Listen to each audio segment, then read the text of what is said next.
Test dummy. Here's the truth. Despite what millions have told you, your innocence, your sexual innocence specifically, is massively important to an individual. Sexuality, it can't be detached or compartmentalized from the internal and psychological consequences attached to it. Sex never has been and never will be an exercise in recreational pleasure alone.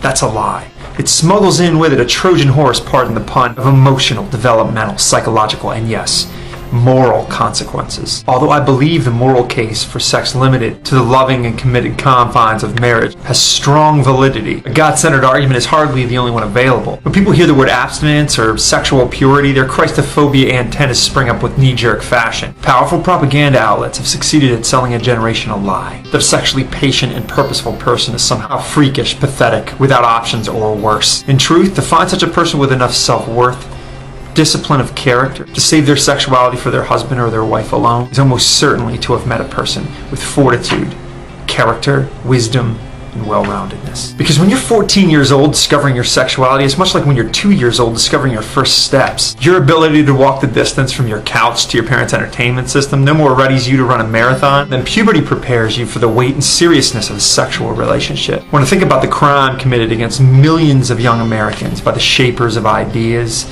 in regards to their sexual innocence, it angers me into action. How many mothers and fathers sit defenseless as secularist opportunists push an agenda onto the minds of their children for a myriad of reasons: to sell them something, to move forward a less biblical, serious society. You take your pick. What they've done is set up the expectation and groundwork for the innocence and bloodbath that we bear witness to as a society every single day. Without commitment, emotional, mental, physical safety, and yes, love, real love, selfless love, sexuality morphs from something beautiful into something painful and scarring. Despite the Hollywood holograms depicting youthful sexuality as picturesque and timeless, in reality, millions of young girls are left with a splintered self-worth. They foolishly and fruitlessly use their sexuality to gain what they really want, what they truly want, which is unconditional and holistic love. That's what every young lady's wanted since the dawn of time, and today is no different. They're led to believe that protecting that innocence will cost them opportunity, affection, and normality. They're made to feel like that internal instinct to guard that sexual innocence is an archaic internal relic to be shattered. And for far too many young ladies, they lay that innocence down like a cheap trinket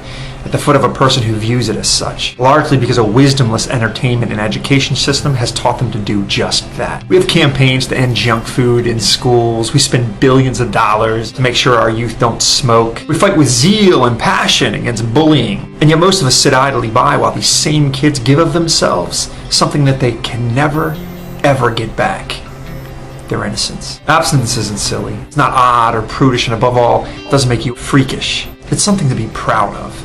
It's something to be very proud of. It's a discipline of self-worth and self-value. It's honorable, it's classy, it's beautiful, and it's morally wise. If you're a young person and you're watching this video and you hear a choir of fools telling you the opposite, ignore them. I promise you that a lifetime of healthy and fulfilling sexual experience will be your reward.